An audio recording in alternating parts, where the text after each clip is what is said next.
we have our own Detroit correspondent who's going to speak of this NFC Championship game coming up. Thank you, champ. The Bay Area. This is my voice right here, man. You know What's up, it. Happy Hour Show? Yeah. What's cracking?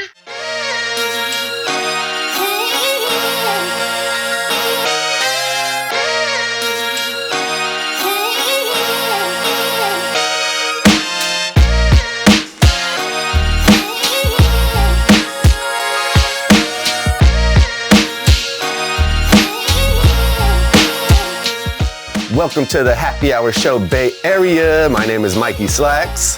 Buddy. How about them Niners, baby? We got our money's worth right there. That was a tie one, Another NFC Championship game coming up. What'd you think about that game against the Packers, Drod? I mean, they definitely gave us a run for our money.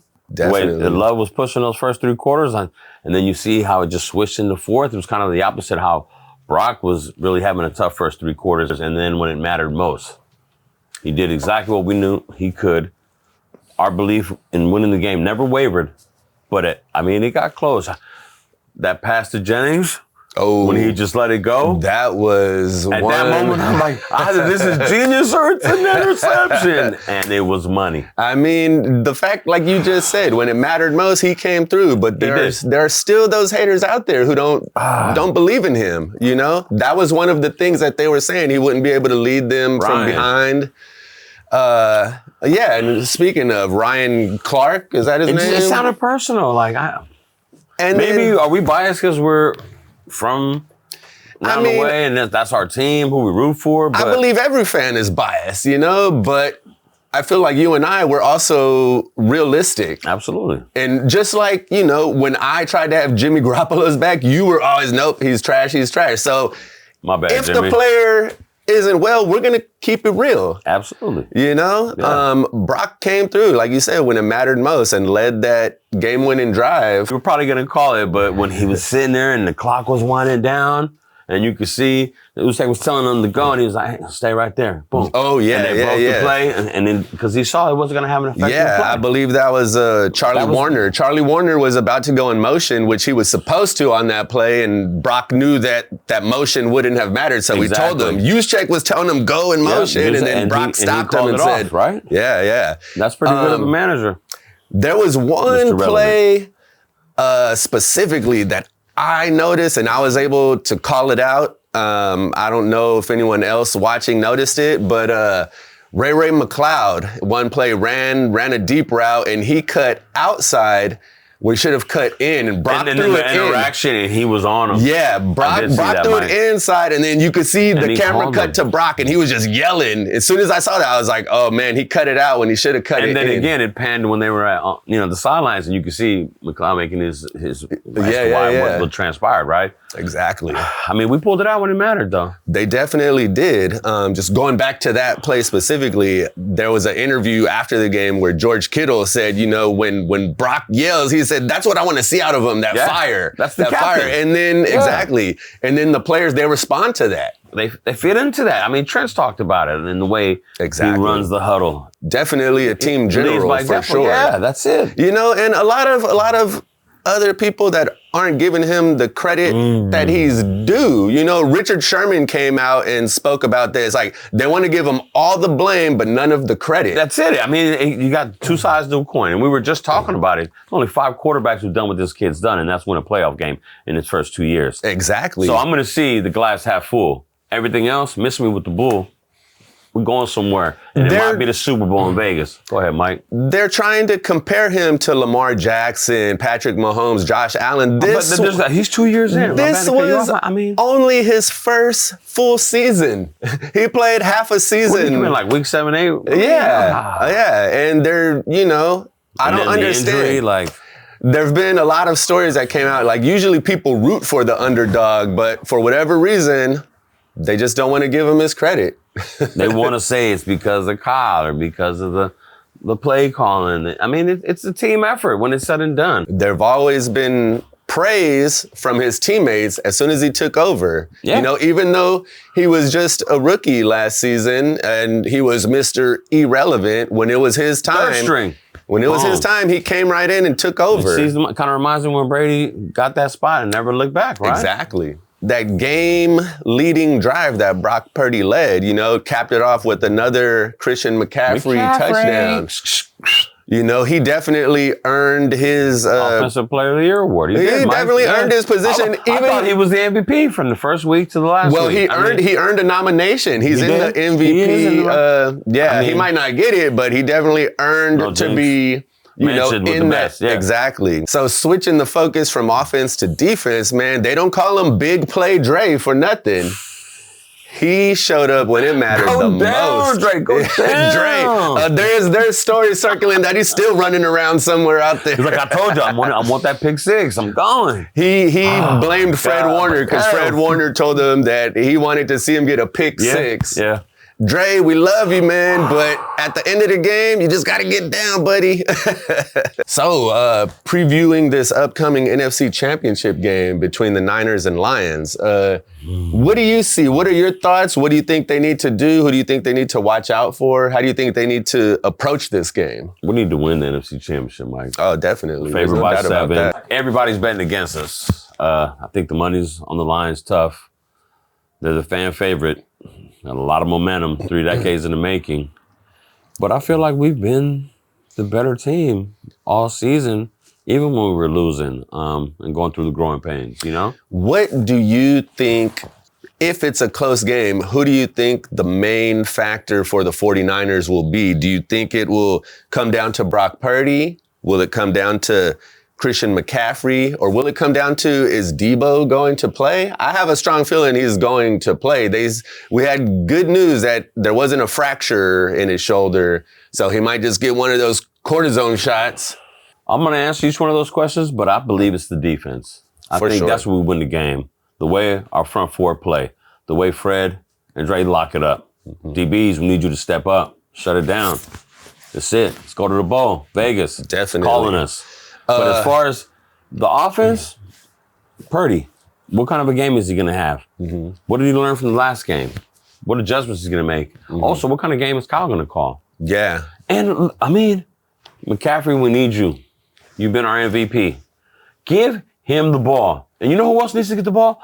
Ayuk. What did he have, 3? Only three receptions last week. Throw Ayuk the ball. You know who else, too? Our tight end. Oh, man. That's a bad man. The best in the league. Come on, let's go. The best in the league. Let's go. Use our weapons and get this W and get to the bowl. One thing that I will say is fingers crossed it doesn't come down to a field goal, because Moody, he hasn't been, consistent. He's been kind of scary. I'll give him that one last week. It was blocked. At least it wasn't wide right or wide left. But, whenever it comes down to a field goal, it's been kind of scary as of late. Let's hope it not. We don't want to see it go there, right? Exactly. But I definitely see the game going on the under and the Lions covering the spread. So -7, they're covering the spread.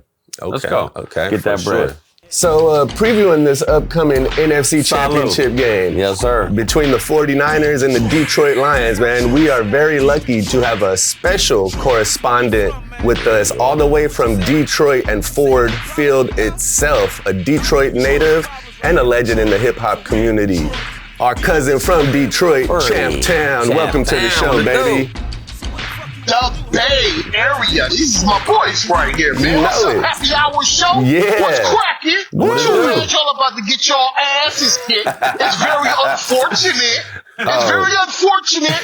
But hey, I love the Bay Area. The Bay Area like cousins to me. For sure. Shout out to E40. That's my dog. That's hey, the we can't forget my dog MC Hammer. Oh, yeah, Hammer for way sure. back. Oh, yeah, for a sure. lot of people don't know. MC Hammer recorded his most successful album, Please Hammer Don't Hurt Him, right here in Detroit. Classic. On the side of the Pontchartrain Hotel in a fucking tour bus. That's what's up, B. On the tour bus while he recorded that album here in Detroit. So, the Bay Area and Detroit, we like cousins. Oh, yeah, we go back for sure. And unfortunately, cousins fight, and unfortunately, cousins get their asses kicked, and unfortunately, that's what's about to happen to y'all with Saturday, Sunday. I love the confidence. Keep that same energy in a few days. See what it do. It's ego. I'm an ego maniac. It's ego. It's ego. It's ego. So, it's that's ego. it. It's Detroit ego. Let's deal with the facts. Michigan is running this shit. Who won college this year? Oh, man. Got to give it up to the Gotta give it up Wolverines. to the Wolverines, for sure. Michigan is running this shit, but y'all done took our coach. He done went out to the West Coast. Hey, he won when he got out of town for them investigators came knocking. So speaking on that, you say Michigan's running things right now. We see you right in front of Ford Field. What has the city been, the whole atmosphere, what has it felt like? Has it been a buzz just nonstop? 3 decades in the making, This bitch is on fire. This bitch is on fire, man. That's why I had to come down here. Y'all want to talk? Yes, sir. Talk. It's the NFC Championship. Somebody got to lose, so that letter, that Lions get acquainted with that letter because it might be that L. Only time to tell. Hey, Champ, so tell us what was going through your head while you were watching the divisional round playoff game against the Buccaneers. First of all, the Buccaneers coach ego was worse than mine.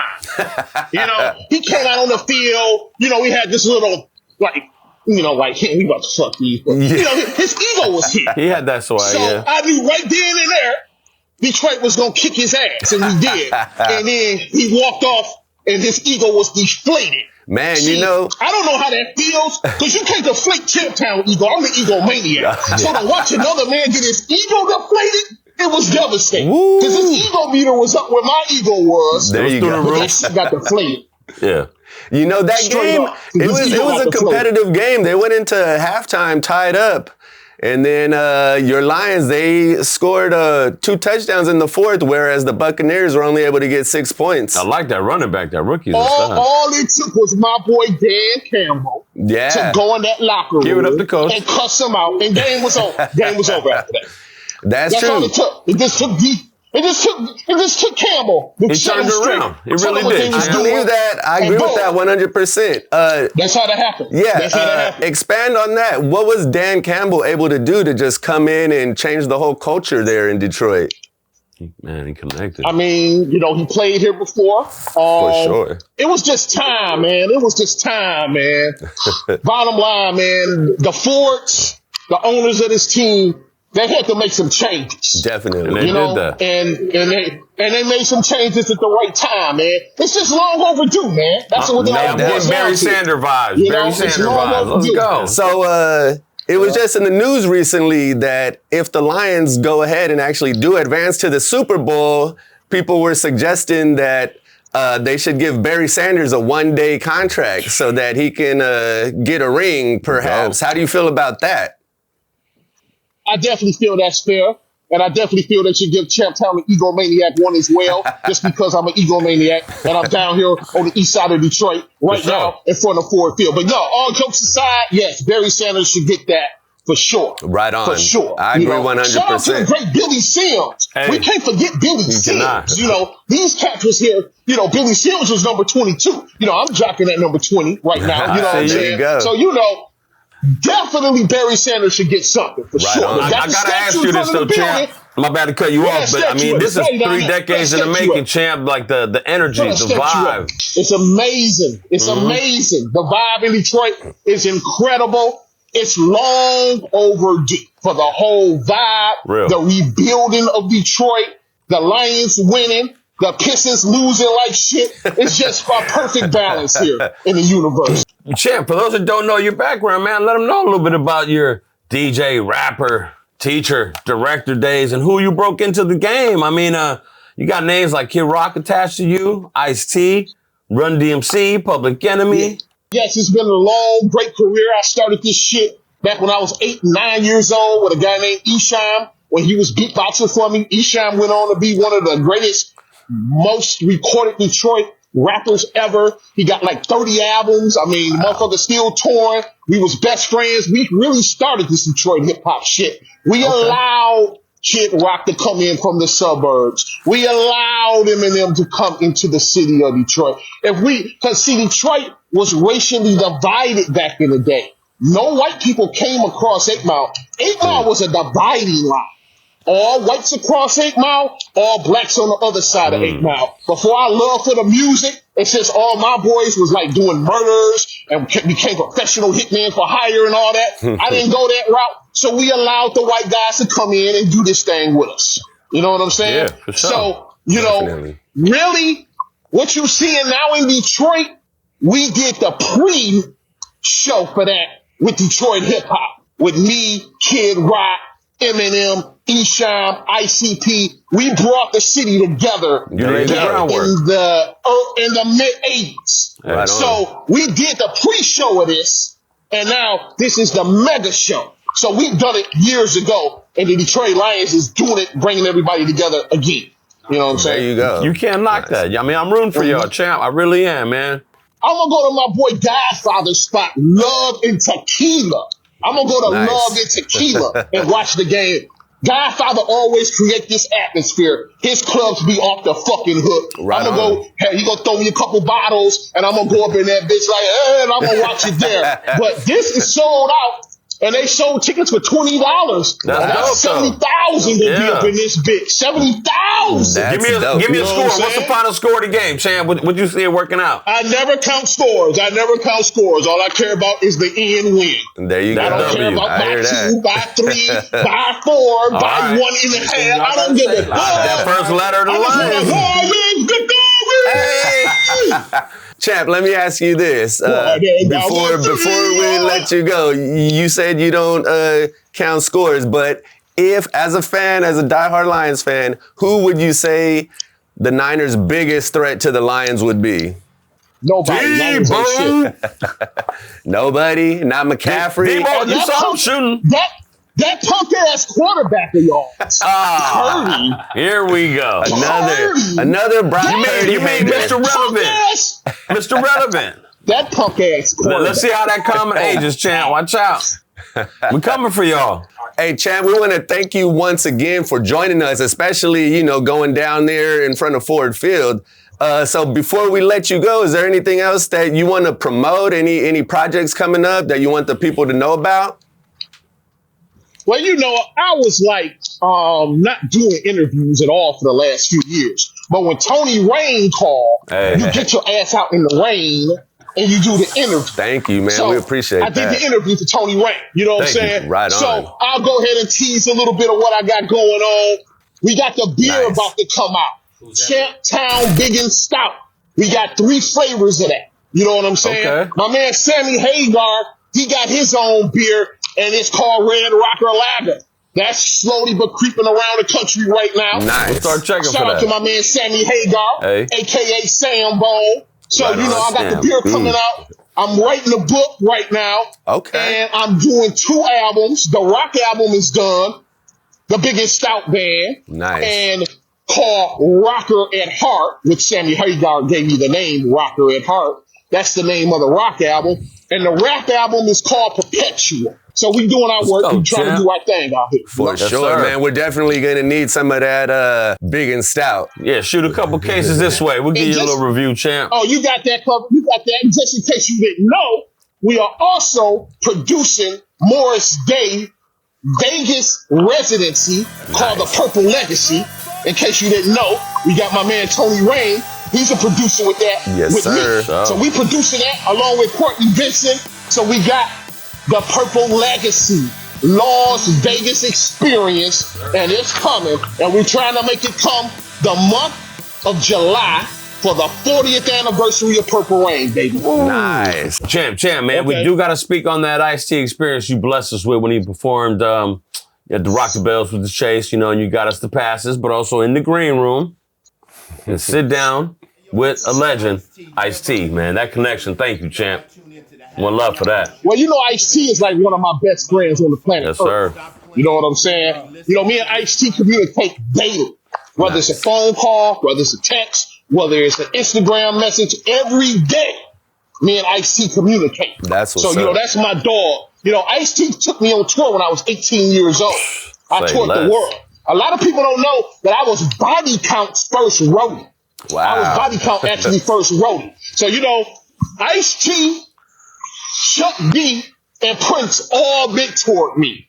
So I'm a dangerous man. There you go. Straight up. calling in. Watch out. Yeah, that's right. That's right. Champ. Hey, Champ, we just want to thank you one more time, man. Real Thank one. you for being out there in the rain, representing your team's home stadium, and for coming on to the show, man. We appreciate you. We do. Good luck with that game, Champ. I'm gonna come to the Bay Area. I'm gonna come to the Bay Area with some CHAMPTOWN Big and Stout. Yes, and we sir. gonna turn some cans up. Yes, and we gonna sir. talk shit about who won and who lost this game. Hey, We will. we look forward Live to and it. direct, Champ. Get ready. Right on, cousin. Hey, thank you. Love y'all. Keep doing what y'all doing. Y'all show looks great. It's one of the best looking shows on the internet. Yes. And the show is wonderful. Y'all interviews is wonderful. Y'all guests is wonderful. Y'all keep doing what we doing because we need quality shows Yes, sir. online. Not that bullshit. Not that bullshit. We need quality. And the happy hour show is that deal. Yee. Yup. Right on, One Champ. love, big dog. We just want to thank everyone once again for continuing to watch and support us. This has been another episode of the Happy Hour Show Bay Area. Mikey Slacks. Strade, we took a break. We'll be back. Salud. We're going to do what we do. Go Niners. Appreciate y'all.